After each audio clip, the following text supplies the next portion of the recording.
दोस्तों, आज के इस वीडियो में हम लोग जानेंगे चिश्तिया संप्रदाय के बारे में। ठीक है, चिश्तिया संप्रदाय के बारे में। इससे पहले आप लोग को जो है पिछला वीडियो में जो है सूफी आंदोलन के बारे में, सूफी संप्रदाय के बारे में जो है बताए थे कि सूफी संप्रदाय क्या था। ठीक है, सूफी आंदोलन क्या था, इसकी शुरुआत कैसे हुई थी और कहाँ से हुई थी, इन सबों के बारे में चर्चा कर लिए थे। और चिश्ती संप्रदाय के बारे में भी जो है थोड़ा बहुत चर्चा कर लिए थे।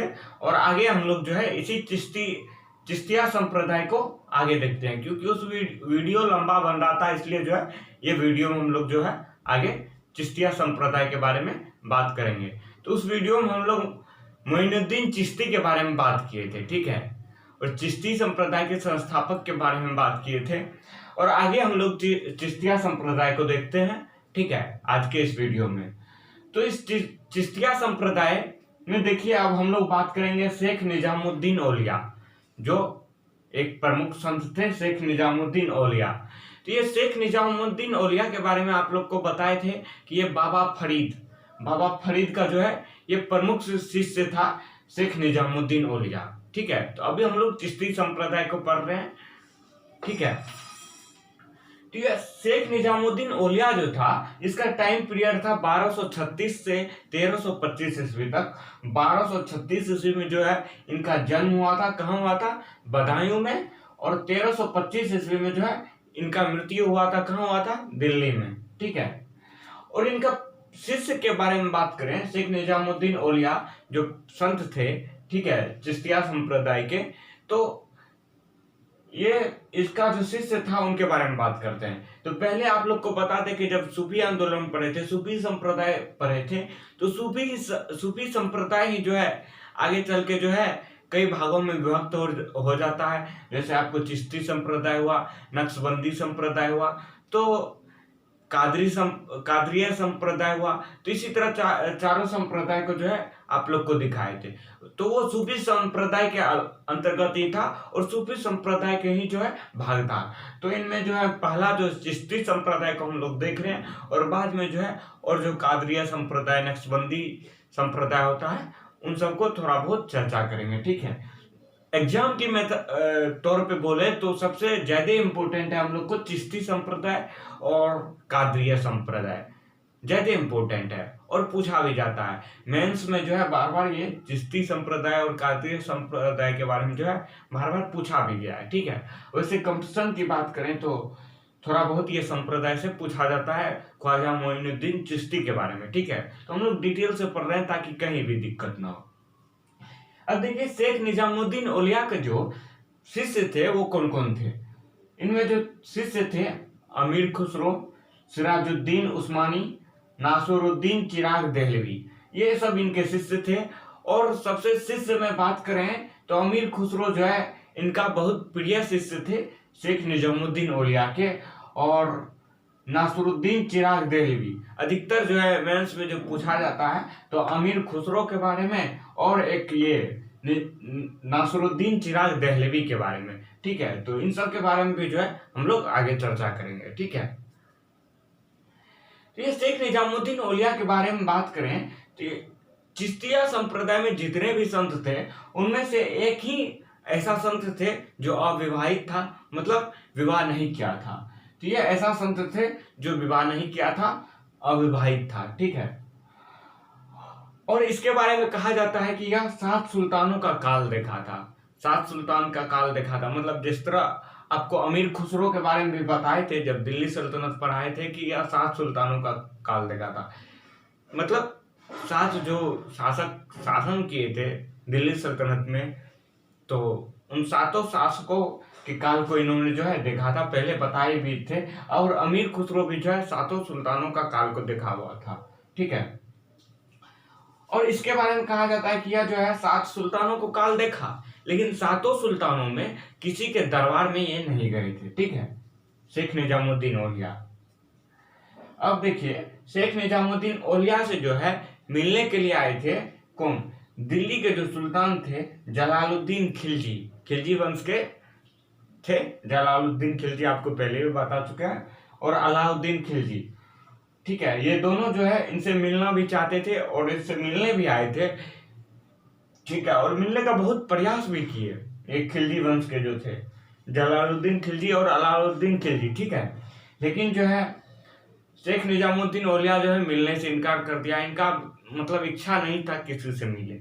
ठीक है, और इनसे मिले भी नहीं शेख निजामुद्दीन औलिया। ठीक है, अब देखिए गयासुद्दीन तुगलक, तो इसके खिलजी वंश के ठीक बाद का वंश जो पर आए थे तुगलक वंश। तो तुगलक वंश के जो शासक थे गयासुद्दीन तुगलक जो है, गयासुद्दीन तुगलक से जो है इनका शेख निजामुद्दीन औलिया का जो है कटु संबंध थे। मतलब मधुर संबंध नहीं था, कटु संबंध, मतलब एक जलन टाइप से, मतलब उससे को देख के ईर्ष्या होता था, जेलियस टाइप से होता था। तो गयासुद्दीन तुगलक का जो है निजामुद्दीन औलिया के साथ जो है ये कटु संबंध थे। आखिर क्यों कटु संबंध थे इसको देखते हैं। देखिए हुआ था क्या कि उस समय जो है दिल्ली सल्तनत में जो है ये शेख निजामुद्दीन औलिया जो था बहुत लोकप्रिय होते जा रहा था। ठीक है, बहुत ही लोकप्रिय होते जा रहा है। आप बताइए, मेरे दरबार में कोई मुझसे ज्यादा लोकप्रिय होने लगेगा तो जेलस फील होगा। तो वही क्या होता है कि यहाँ जो है जेलस फील होता था गयासुद्दीन तुगलक को, इसलिए जो है इनके साथ कटु संबंध होते थे। और इन्होंने जो है गयासुद्दीन तुगलक ने यहाँ तक कि शेख निजामुद्दीन औलिया को यह भी कह दिए थे कि दिल्ली छोड़ने का आदेश इसको दे दिए थे शेख निजामुद्दीन औलिया को, जो है तुम जो है दिल्ली से बाहर चले जाओ। ठीक है, और जब बंगाल अभियान चल रहा था, बंगाल अभियान के दौरान जो है एक धमकी भरी पत्र के हैं, तो पत्र लिखे थे और पत्र में जो है धमकी दे करके, धमकी टाइप से लिखे थे कि जो है तुम जो है दिल्ली से चल जाओ। ठीक है, नहीं तो तुम्हारा खैर नहीं रहेगा। ये गयासुद्दीन तुगलक बोले थे निजामुद्दीन औलिया को। ठीक है, लेकिन जवाब में निजामुद्दीन औलिया क्या बोले थे कि दिल्ली अभी दूर है, दिल्ली अभी दूर है। ये निजामुद्दीन औलिया बोले थे। तो दिल्ली अभी दूर है किसने बोला था, आप समझ गए होंगे कि कैसे बोला था और किसने बोला था, क्या इसका कारण था। तो दिल्ली अभी दूर है जो शब्द है यह निजामुद्दीन औलिया का दिया हुआ है। और यह किसको बोला था, गयासुद्दीन तुगलक को, जब पत्र लिखा था तो धमकी भरे स्वर में इसको बाहर जाने के लिए बोला था दिल्ली से। तो ये जवाब में दिया था दिल्ली अभी दूर है। तो दिल्ली अभी दूर है जो लाइन है, दिल्ली अभी दूर, वह जो है किसके द्वारा बोला गया था, निजामुद्दीन औलिया के द्वारा। तो यहाँ याद रखिएगा दिल्ली अभी दूर है।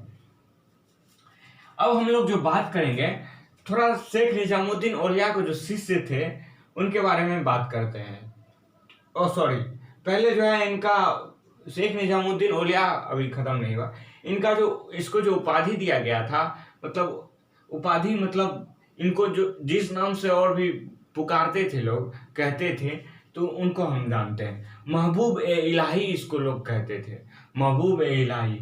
ठीक है, मतलब पुकारते थे तो एक प्रकार का उपाधि हुआ। ठीक है, जैसे मानिए हम पढ़ाते हैं तो हमको अब कोई गांव के लोग या मेरे दोस्त लोग मास्टर साहब करने लगे तो एक प्रकार के ये उपाधि हो गया। तो इनको भी जो है उपाधि दिया गया था निजामुद्दीन औलिया को, महबूब ए इलाही की उपाधि। अब ये महबूब ए इलाही का अर्थ होता है ईश्वर का प्रिय।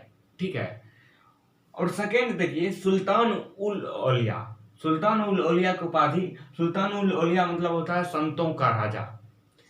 औलिया तो संत थे ही, और संतों में जो है संतों का राजा जो है ये सुल्तान उल औलिया को कहा जाता है। मतलब सुल्तान उल औलिया मतलब संतों का राजा होता है, इसको ये सब उपाधि दिया गया था। और योगी सिद्ध भी जो है इनको उपाधि दिया गया था। ठीक है, अब इनके जो शिष्य थे अमीर खुसरो जो है औलिया का प्रिय शिष्य था, आपको पहले ही बताया।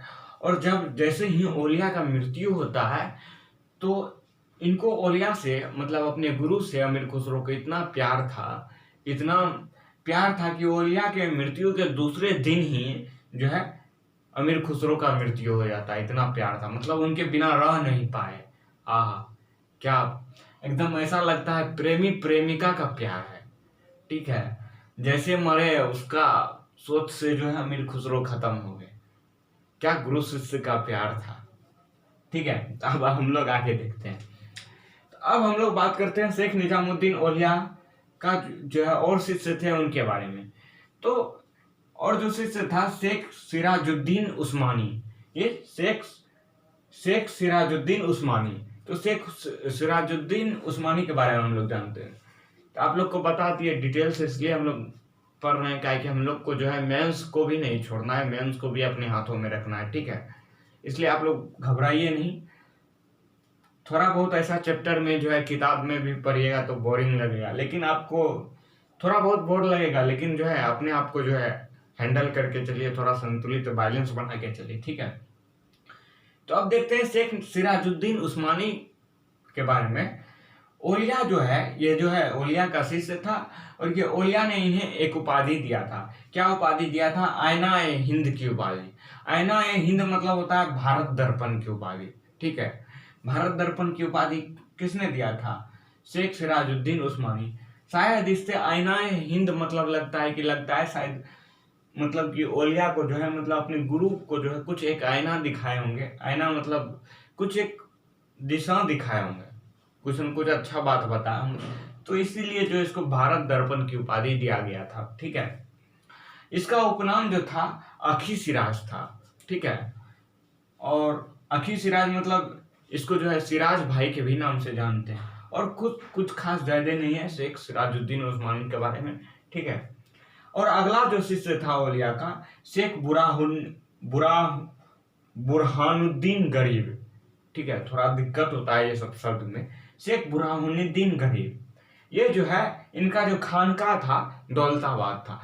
ये खानका क्या होता है? देखिए, खानका मतलब होता है रहने वाला जगह, जहां ये रहते थे। खानका मतलब रहते थे, ठीक है, जहां रहते थे, जहां निवास करते थे। ये दौलताबाद में रहते थे, तो ये खानका बोला गया, ठीक है। दक्षिण भारत में बात करें तो आपको दक्षिण भारत में बताए थे, दक्षिण भारत में चिश्तिया संप्रदाय के प्रवर्तक थे शेख बुरहानुद्दीन गरीब, ठीक है। ये दक्षिण भारत में काम कर रहे थे। जैसे आपको चिश्ती संप्रदाय के बारे में बताए थे, तो दक्षिण भारत में 2 आदमी काम कर रहे थे, जिनमें से एक था शेख बुरहानुद्दीन गरीब, ठीक है। दक्षिण भारत में चिश्ती संप्रदाय के प्रवर्तक भी थे ये, ठीक है। और एक और संत जो थे इसके साथ दक्षिण भारत में, उनका नाम था हाजी रूमी, ठीक है। और इसका खानका के बारे में बात करें, खानका मतलब रहने वाला जगह, तो ये बीजापुर में रहते थे दक्षिण भारत में, ठीक है। तो इस तरह चिश्ती संप्रदाय हम लोग देख रहे हैं। और एक बचता है नासरुद्दीन चिराग देहलवी, ठीक है। तो नासरुद्दीन चिराग देहलवी को भी हम लोग देख लेते हैं, और आगे जो भी होगा हम लोग इसको क्लियर करते हैं, ठीक है। ठीक है, बने रहिए हमारे साथ। निजामुद्दीन औलिया के जो आखिरी शिष्य होते हैं, ठीक है, जिनका नाम शेख नासरुद्दीन चिराग देहलवी होता है, ठीक है। तो आपको बताए कि चिराग देहलवी और जो है आपको अमीर खुसरो, ये दोनों बहुत बड़ा इंपॉर्टेंट भी है, मैथ्स में पूछा भी जाता है। तो ठीक है, तो शेख नासरुद्दीन चिराग देहलवी को देखते हैं, ठीक है। तो ये शेख नासरुद्दीन चिराग देहलवी के बारे में बात करें तो निजामुद्दीन औलिया जो थे, इनको जो है अपना उत्तराधिकारी घोषित किए थे, ठीक है। निजामुद्दीन औलिया किसको घोषित किए थे अपना उत्तराधिकारी? शेख नासरुद्दीन चिराग देहलवी को, ठीक है। औलिया का उत्तराधिकारी भी ये जाके आगे बनता है, ठीक है। और बात करें चिराग देहलवी की, जो यह जो है अंतिम महान चिश्ती संत था, अंतिम महान चिश्ती संत था, लेकिन कहाँ का? उत्तर भारत का। उत्तर भारत में जो चिश्ती संप्रदाय था, चिश्तिया संप्रदाय चल रहा था, उनमें जो है अंतिम महान जो संत थे चिश्ती संप्रदाय के, तो ये नासरुद्दीन चिराग देहलवी थे। और दक्षिण भारत में 2 आदमी प्रचार प्रसार कर रहे थे, वो आपको बताए थे। और उत्तर भारत में 6 आदमी थे, ठीक है। तो ये अंतिम आदमी थे उत्तर भारत में, अंतिम महान चिश्ती संत थे, ठीक है, उत्तर भारत का। और आपको बताया था कि औलिया का जो था कटु संबंध था गयासुद्दीन तुगलक के साथ। दिल्ली में उस समय तुगलक वंश चल रहा था, और तुगलक वंश के साथ जो है, तुगलक वंश में जो है गयासुद्दीन तुगलक के साथ कटु संबंध था, अच्छा संबंध नहीं था। लेकिन जब आकर के शेख नासरुद्दीन चिराग देहलवी जो है अब ये चिश्ती संप्रदाय में जब उत्तराधिकारी बनता है औलिया का, तो उसके बाद जो तो क्या होता है कि तुगलक वंश में मोहम्मद बिन तुगलक का शासन रहता है, मोहम्मद बिन तुगलक के तुरंत ही तभी मृत्यु होता है, और तभी मृत्यु के बाद कौन शासक बनता है? फिरोज शाह तुगलक।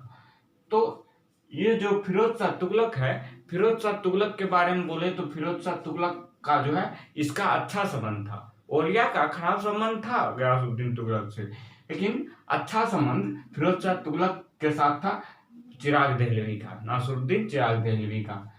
क्योंकि इनको जो है फिरोज शाह तुगलक को जो है इनको जो है वहाँ मदद भी किए थे दिल्ली दरबार में, इनको जो है गद्दी पर बैठने में। ठीक है, ठीक है। तो इसलिए जो है ये शेख नासिरुद्दीन से जो है इनका मधुर संबंध भी था। ठीक है, अब आगे देखते हैं। आगे जो है ख्वाजा सैयद मोहम्मद गेसुदराज को, ठीक है, ये कौन था देखते हैं। तो ये इसी का शिष्य था, शेख नासिरुद्दीन चिराग दहलवी का शिष्य था ये ख्वाजा सैयद मोहम्मद गेसुदराज। तो अब तो उत्तर भारत का वो छो खत्म हो गया, छो था जो प्रसार कर रहा था।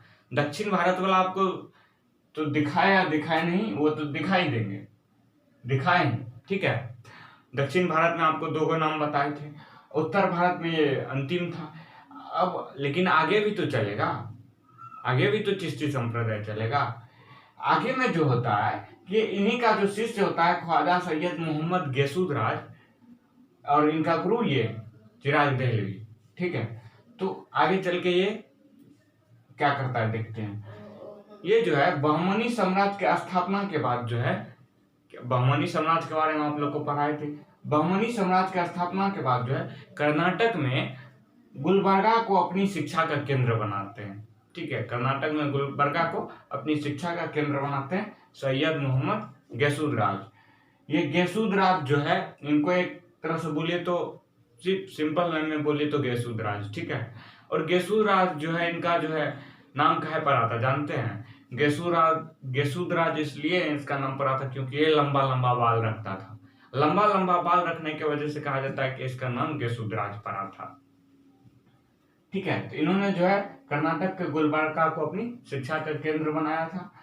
और उपाधि की बात करें इसका, तो इसको जो उपाधि दिया गया था ये बंदा नवाज की उपाधि, बंदा नवाज की उपाधि दिया गया था। और बंदा नवाज की उपाधि क्यों दिया गया था देखिए, ये क्योंकि इसका जो है दुखियों के प्रति बहुत प्रेम था। ठीक है, और मानव अधिकारों का जो है रक्षा करता था, इसलिए जो है इसको उपाधि दिया गया था बंदा नवाज का। बंदा नवाज इसका उपाधि था। अब इसी के समय क्या होता है, गेसुदराज के समय जो है चिश्ती संप्रदाय जो है बंट जाता है, डिवाइड हो जाता है। ठीक है, और डिवाइड होकर के तीन भाग में डिवाइड होता है। तो देखते हैं वो तीन शाखा में डिवाइड होता है, तीनों शाखा को देखते हैं। चिश्ती संप्रदाय डिवाइड होकर के तीन शाखा में जो बढ़ते हैं, ये एक का नाम होता है साबरी शाखा, दूसरे का नाम होता है हुसैनी शाखा, और तीसरे का नाम होता है हजमा शाही शाखा। ठीक है, ये तीन शाखा में बढ़ जाते हैं आगे चल के चिश्ती संप्रदाय गेसुदराज के समय। ठीक है, और ये साबरी शाखा के जो होते हैं, ये साबरी शाखा को चलाते हैं ये अलाउद्दीन अली महमूद साबरी। ठीक है, तो इसी साबरी के नाम पर साबरी शाखा है। और हुसैनी शाखा को चलाते हैं ये हिजामुद्दीन चलाते हैं, और हमजा शाही शाखा को जो चलाते हैं ये शेख हमजा चलाते हैं। ठीक है, हमजा शाही शाखा को। तो इन्हीं के नामों पर देख रहे हैं, साबरी से साबरी शाखा, हिजामुद्दीन से हुसैनी, शेख हमजा से हमजा शाही शाखा। तो इन्हीं के नाम पे जो है ये शाखा है। तो ये चिश्ती संप्रदाय का शाखा है। ठीक है, बढ़ जाता है ये गेसुदराज के समय। अब अगला देखिए, अगला नाम है आपको शेख सलीम चिश्ती। ठीक है, तो ये शेख सलीम चिश्ती के बारे में बात करें तो अकबर का जो पुत्र था जहांगीर। ठीक है, तो कहा जाता है कि अकबर को जो पुत्र जहांगीर हुआ था, जहांगीर जो है इसी के आशीर्वाद से जो है पैदा हुआ था। ठीक है, हालांकि वैसे जहांगीर अकबर को पुत्र नहीं हो रहा था, इसलिए अकबर जो है कई बार कहा जाता है कि चिश्ती संप्रदाय के जो थे मोइनुद्दीन चिश्ती, तो मोइनुद्दीन चिश्ती का दरगाह जो अजमेर में था, तो अजमेर का में जो चिश्ती का दरगाह का जो था मोइनुद्दीन चिश्ती का दरगाह, उसका 2 बार पैदल यात्रा भी किए थे अकबर। ठीक है, वो पुत्र पाने के लिए। तो लेकिन आगे ये भी कहा जाता है कि शेख सलीम चिश्ती के आशीर्वाद से जो है जहांगीर को जो है अकबर को पुत्र पैदा हुआ था जिनका नाम जहांगीर था। और इन्हीं के नाम पर शेख सलीम चिश्ती के नाम पर ही, मतलब ये इनका गुरु थे शेख सलीम चिश्ती, तो जहांगीर का जो नाम आगे चल के सलीम खां पड़ता है। तो यही शेख सलीम चिश्ती, सलीम से देख रहे हैं, इसी के नाम पर आकर आगे जाके अकबर जो है इनका नाम शायद सलीम खां रखता है। ठीक है,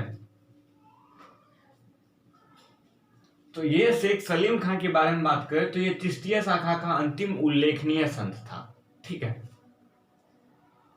ये शेख सलीम चिश्ती जो है काफी टाइम जो है अरब में रहे थे, काफी टाइम अरब में रहे, और अरब में जो है इसको एक पदवी भी दिया गया था जिनका नाम था शेख उल हिंद की पदवी। शेख उल हिंद की पदवी जो है ये मिला था अरब में, बहुत समय तक ये अरब में रहे थे। उसके बाद जब भारत आए तो भारत में आपको बताए थे कि ये जो रहते हैं जिस जगह, जिसको कहते हैं खानकाह। ठीक है, तो खानकाह ये कहाँ बनाए थे? आगरा का सिकड़ी में, फतेहपुर सिकड़ी के बारे में सुने होंगे, तो आगरा में फतेहपुर सिकड़ी है, फतेहपुर सिकड़ी को जो है वहाँ खानकाह बनाए, मतलब रहने वाला स्थान बनाए थे। ठीक है, और शेख सलीम चिश्ती जो है 24 बार, कुल 24 बार जो है मक्का का यात्रा किए थे। ठीक है, और शेख सलीम चिश्ती के समकालीन पूछा जाए तो कहा जाता है कि यह अकबर का समकालीन था। ठीक है, शेख सलीम चिश्ती, और अकबर इसको बहुत मानते भी थे शेख सलीम चिश्ती को।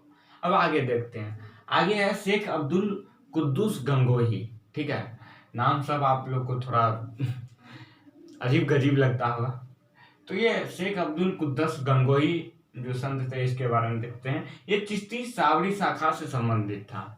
ठीक है, चिश्ती के साबरी शाखा से संबंधित था। यहाँ जो साबरी शाखा आप लोग को बताया, चिश्ती शाखा जाके चिश्ती संप्रदाय आगे चल के बढ़ जाता है 3 शाखा में, साबरी शाखा, हुसैनी शाखा, हजमा शाही शाखा, हमजा शाही शाखा। तो यही साबरी शाखा से रिलेटेड था शेख अब्दुल कुद्दूस गंगोही को। ठीक है, गंगोही हम लोग डिटेल से पढ़ रहे हैं, जान रहे हैं, क्योंकि हम लोग को सब चीज के लिए जरूरी है। हिस्ट्री हम लोग डिटेल से ही पढ़ेंगे हमेशा। ठीक है, इसको जो उपाधि दिया गया था कुद्दूस गंगोही को, अलख या अलखुदास की उपाधि दिया गया था। ठीक है, ये इसका उपाधि था। और इन्होंने जो है पुस्तक भी लिखे थे। पुस्तक का नाम था रुश्दनामा। पुस्तक का नाम था रुश्दनामा। इन्हीं पुस्तक में जो है रुश्दनामा में जो है एक वर्ड मिलता है जिनका नाम है अलख निरंजना। आप अलख निरंजन सुने होंगे या कॉमेडी सब सुनते होंगे, तो कोई संत बनता है बाबा सब, तो अलख निरंजन, तो वो अलख निरंजन सब जो करता है वही अलख निरंजन वर्ड जो है ये रुश्दनामा में इनका चर्चा किया गया है, अलख निरंजन शब्द का। ठीक है, तो आप अलख निरंजन को आज समझ गए, ये चिश्ती संप्रदाय के साबरी शाखा से जुड़ा हुआ है।